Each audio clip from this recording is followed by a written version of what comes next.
We had a client that we worked with, and she was really struggling with profitability. She kept raising tuition. She actually did 3 tuition increases within a 15-month cycle, and she still could not catch up. So I helped her work with our 6 money leaks in schools, and she only used 3 of the 6 money leaks and cut her expenses by 50%. 50. She did not fire anyone, she did not slash any of her programs, and she did not work more hours. Again, the 6 money leaks are not hacks or spreadsheets. These are patterns. They are small decisions that feel so normal that your school does, but they quietly drain your school's profit. So if you've ever wondered why you're working so hard, but still not seeing the return, this is your first step to clarity. Click the link in the show notes and find out what it's actually costing you.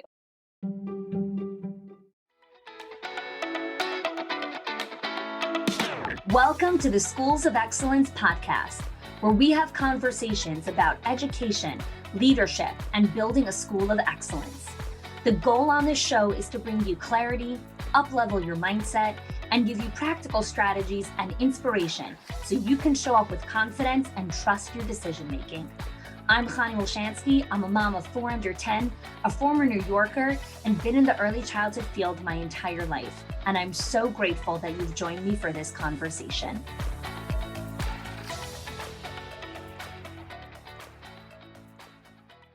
Hey there, and welcome back to another episode of the Schools of Excellence podcast. So today's episode is a unique one in that we actually are starting to get geared up and planning for the fall of 2022 for the new school year. And in today's conversation, I want to talk about how to plan for the new school year with wise decision-making filters. So one of the things when we're planning for something new, whether that be the new school year or planning for a big decision, I find that we're often looking for what are the decision-making filters? Like, how should I be thinking about making certain big decisions? And the framework that I want to present to you is to really help you practice discernment through the projects that you would like to tackle in this upcoming school year. Because if we don't put filters, then everything becomes important. And when everything's important, we don't have a focus. When we don't have a focus, it's difficult to plan and be prepared. Where we're not planned or prepared, we invite chaos, uncertainty, and a lot of ambiguity into the day. It also doesn't allow us to have follow-through and accountability, which are integral components to continue to grow and elevate the school. So let's start with the number one filter, the business objectives. Okay, we want to look at what are you currently doing in the business? What are you currently doing in the school? And then what are some potential opportunities or additions or changes that you want to add for the upcoming school year? For example, maybe you want to add an additional revenue source for your childcare. Maybe you want to rent out your multi-purpose space. Maybe you want to add on a kindergarten. Maybe you want to improve parent experience. Whatever it is, make a list of what you do now,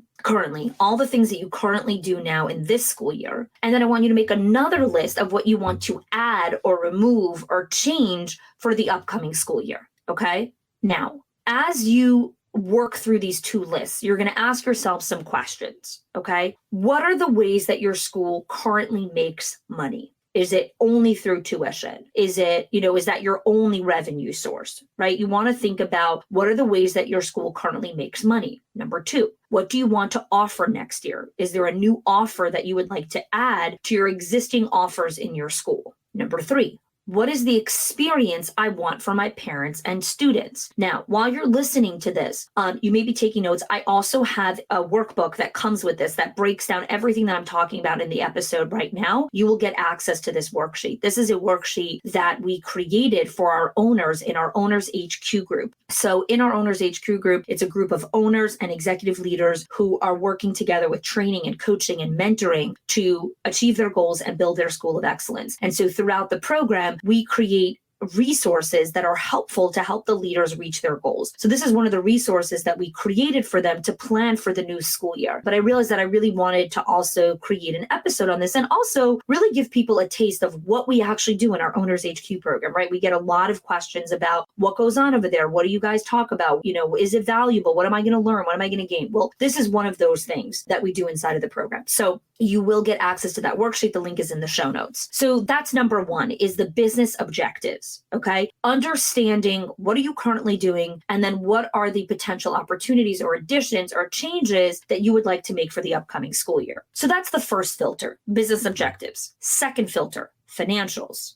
Okay. Write down all the numbers for your financials. Right? So your financial goals, as far as good, better, best financial goals. The reason why you need good, better, best is because if you only make one target and then you don't hit it, you feel like a failure. When you're constantly feeling failure around money, you start to develop a scarcity mindset around money, that there will never be enough. There is more than enough money to go around, no matter how much competition you have around you. Okay? That is why we need to set better goals. One of the ways in setting better goals is setting 3 types of goals: good, better, and best. The good goal is, for sure I can hit this goal with very little resistance. The better goal is, I'll have to stretch myself. And then the best is the stretch goal, which is usually double the good goal. So if your good goal is, I want to get 10 new families, your best goal would be, I want to get 20 new families. Okay. When you do that, you set yourself and your team up for consistent milestones and success. When people are feeling that they're hitting goals, they internalize themselves as confident and better decision makers. Okay, this is all part of a subconscious and conscious plan in setting yourself up for success for the upcoming school year. And the way that you set goals, and the way that you set priorities, and the way that you set mile markers, and the way that you motivate the team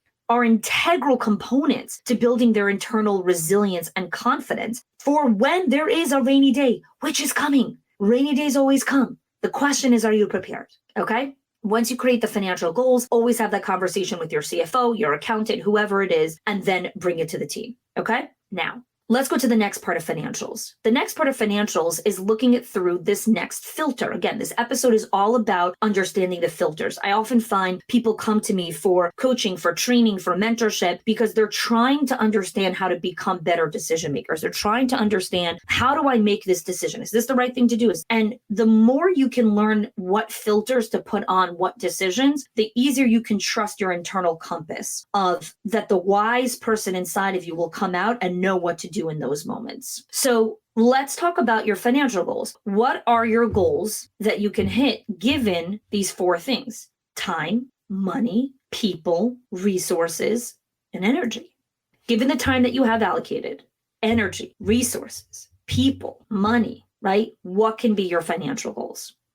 I find leaders drastically overestimate how much time they actually have, forgetting that they have kids and a personal life and a husband and maybe a mom who's very sick that they want to spend more time with, or other factors that are completely beyond their control. How much energy they have. What's going on in your life right now that you're dedicating energy for? Are you in a season of grief where you're really heavily in grief and healing? Well, then you don't have as much energy on your hands to dedicate to certain projects. You're in a very tender place, and we need to honor and respect that. It doesn't mean you're weak. It means that your energy is going to grief and healing, and you will come out of that. You will move forward from it. But are you honoring the season that you're in? People. How many people do you have on your team?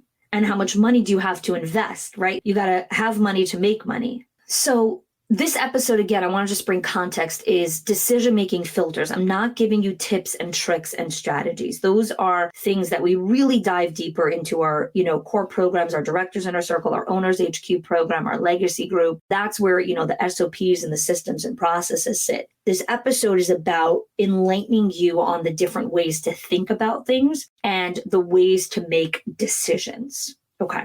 Now let's look at expenses, the third filter. Okay, so the first filter was business objectives, financials. Now let's look at expenses. Audit your expenses by asking your bookkeeper to run a report of all the expenses of the last year and categorize them to the best of their ability. Okay, so that you can see, where are you spending your money and where do you want to stop spending your money? Okay, each business has unique expenses and priorities, and you want to take the time to write down yours going forward. Okay. You may need to consult with other team members to give you feedback on the expenses that are actually required to move the business forward. So oftentimes we don't run expense reports and recognize, like, I'm actually not spending enough money in this category, or I'm spending too much in this category. I need to allocate it here. Okay, so some categories are like business development and training, rent or mortgage, supplies, payroll, tech, client onboarding. But business development and training is a big topic right now because a lot of people are getting grants from the government to use for professional development for training. And leaders are thinking about where should this money go?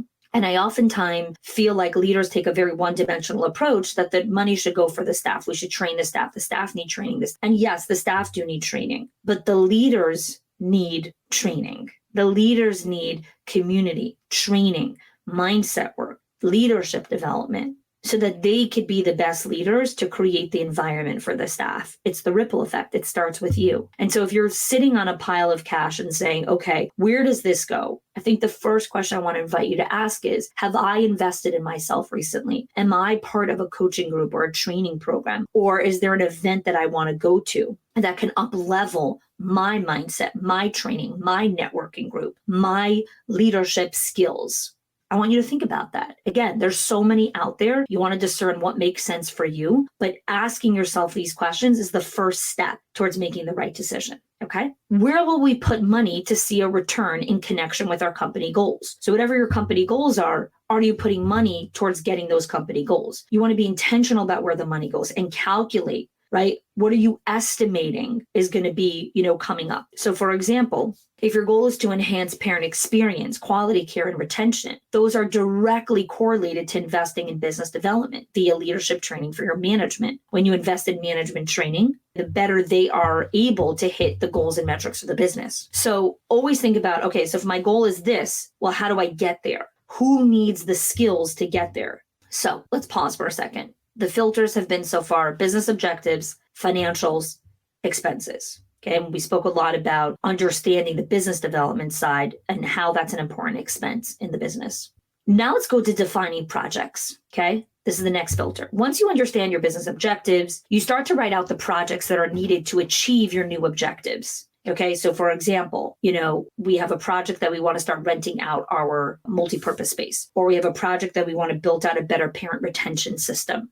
Your projects, okay, are not usually managed by one person. There's multiple people involved in completing a project. And so we make a list of projects, but then we get a new idea and now we get a new project. And so all of a sudden, all these projects that we thought we were going to accomplish within the next 6 to 12 months now get kicked down the road because this idea feels more urgent. And so you want to think about what are the projects that have the most transference. What is transference? The projects you decide to put your time, money, resources, and people to are the projects that should get you closer to your business objectives, your profit goals, and your personal goals. So you have some projects that only hit one business objective. Well, maybe that's not such a high transference goals, right? Some projects relate to multiple goals and they transfer to other areas of the business in comparison to other projects that you might have on your list. These projects should be prioritized because of the amount of impact it will have to lead to more success.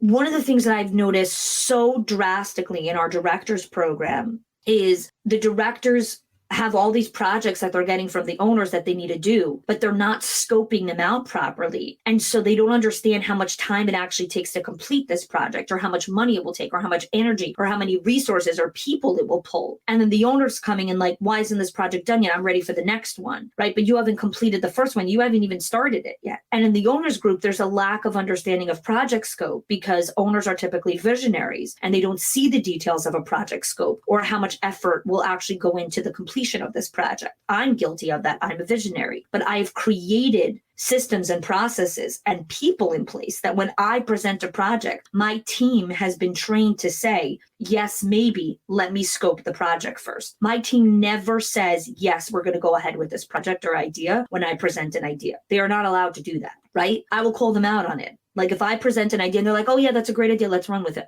That's not what we do in this company. We don't say, yes, that's a great idea, let's go ahead with it. We say, yes, maybe, honey, that's a great idea. Let me scope it out. and come back to you in 24, 48 hours and present to you how much time this project will take, how much money this project will cost, how many people on the team will be pulled to complete this project, how many resources will be taken, how much time from your calendar will be, you'll need to commit to this project. And then you can decide based on your previous commitments already, do you have bandwidth for this project? And how does it impact the business? And how much transference does it have to overall company mission and vision?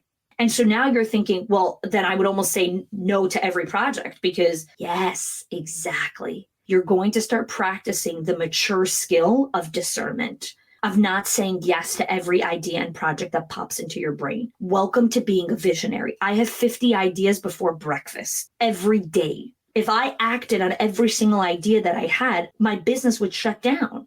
Right? We have to investigate the impulse of that idea. And this is what it means to have wise decision-making filters. This is what it means to become a discerning leader, a wise decision maker. We don't say yes to every project. And recognizing what overcommitment looks like. We drastically underestimate how much time something's going to take. We think, this is a 2-month thing. No, it's not. Because you're forgetting that life and maintenance also has to happen, that the teacher is going to call out, that there's going to be an angry parent, that there's going to be an email that might derail you for 3 hours. Have you calculated all of that time? Because that needs to be calculated because life does happen. When we make projects, I often find leaders make projects from the scope of nothing's ever going to go wrong in the next 2 weeks or the next month. No one's going to call out. No one's going to be sick. Nothing's going to happen. It's never going to snow. It's not going to rain. There's going to be no school closures. Everyone's going to feel good. None of the kids are going to get scratched. And I'm like, that is not real life. All of those things happen. So why are you not planning for it? Why are we not creating margin for all of these things to happen? Because they do.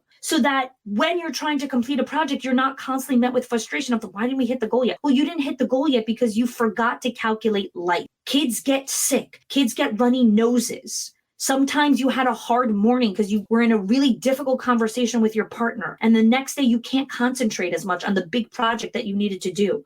And you need to be a little gentle with yourself and say, you know what? I thought I could dedicate 3 hours to this project. I can't. My mental capacity is at 90 minutes today. I've got to take a break and I have to work on this again tomorrow.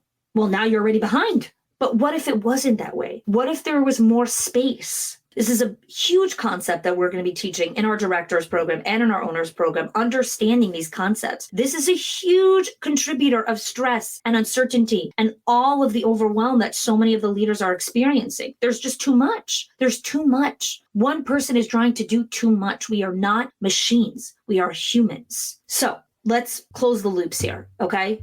What are some of the filters? Business objectives, financials, expenses, and the biggest one is defining projects, because this brings me to the last thing, stress testing the calendar. What does it mean to stress test the calendar?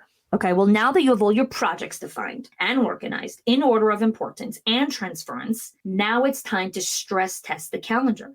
You're going to look at how long each project will take, all the meetings required to actually do this project, right? Every project requires conversation, communication, meetings. You're going to map out milestones and deadlines. You're going to see if there's existing dates that interfere with this new project that you want to do, right? You might have a certain project with a timeline. You're like, ooh, the timeline actually bumps against the Christmas holiday, and then there's New Year's, and then we have this dad's thing event, and then, so it's actually going to take us 7 months to do this project because we have a 6-week gap where all the holidays are that we're not going to really be able to work on this project.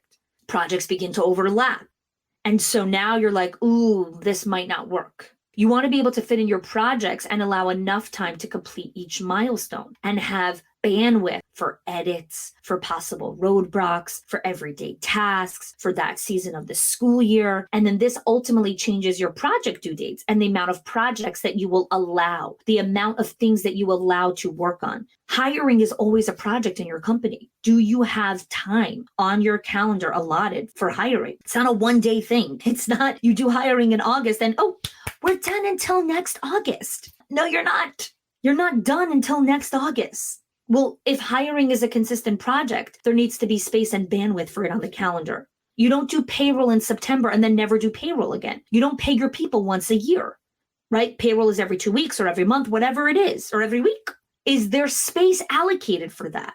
And only then can you start looking at additional projects or additional training or things that you want to do. And then with training is a project. When you train the staff on something, where is the follow through on the calendar where you're going to consistently train and enforce and follow up and hold people accountable? Right? We kind of do the training and the staff development, and then we're like, okay, now everyone knows how to do this. I don't need to dedicate any more time to this. And then when we have to sit down and have a difficult conversation with the teacher about something, we're like, this derailed my day. No, that was the point of your day. You did a staff training on this concept and the teacher didn't process it the first time. Shocking. Are we expected to process everything but the first go around?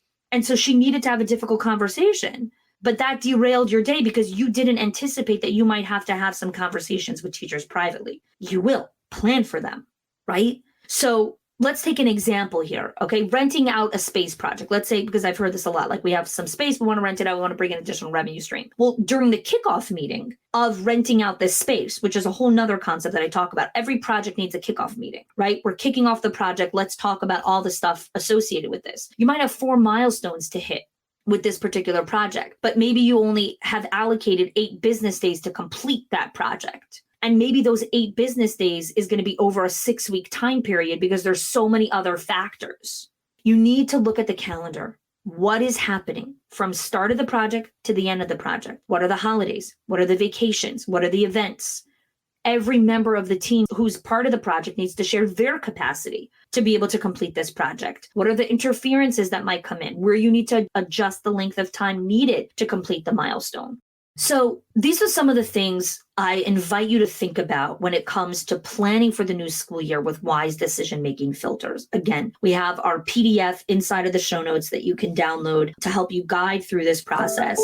And our Directors Inner Circle and Owners HQ program is actually doing a special training on this concept in the upcoming weeks. This is a lot of what we do inside of our program is we develop unique trainings that are already pre-made, or we do live training so that our members can ask questions and get it more specific for them. So if you're interested in training, coaching, mentoring, community, you're looking for more content like this, like what I just shared with you in today's episode, then I encourage you to fill out an application. The link is in the show notes for our directors program, our Owners HQ, our legacy group, and see if it's a good fit for you. See if it's a match. See if this is the right season for this kind of investment of time and money. And we'll jump on a call, we'll chat. And if it's a good fit, we'd love to welcome you inside the program. And if it's not, at least you tried and you got to see, is this something I want to explore? Right? And sometimes we feel like we have to know all of the answers before we even, hit the application, before we even get on a call. You don't. The call is to find out and explore if it's a good fit, if it's right for you. And I'll be 100% honest and transparent if I think it's a right fit for you. After having hundreds of these conversations,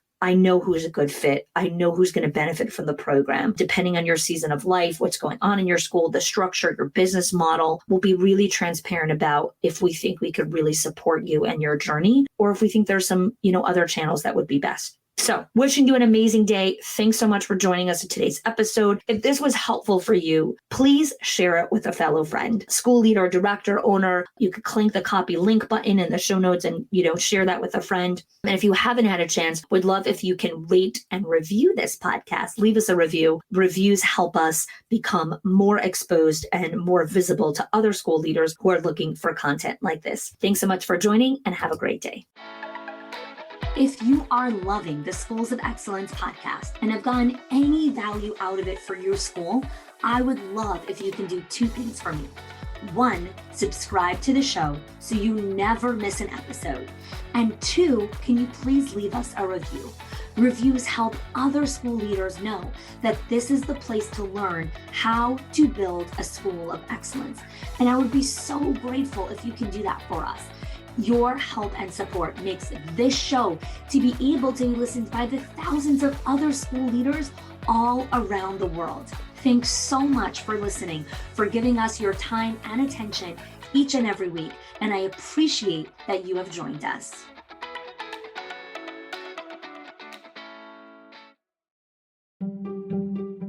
If your accountant has ever told you to cut back on professional development or slash your teacher appreciation budget or your staff development budget just so you could stay afloat, or has told you, hey, you probably can't go invest in that program, please listen. The problem is not that you're spending too much money on your people or yourself or your investment or your support system.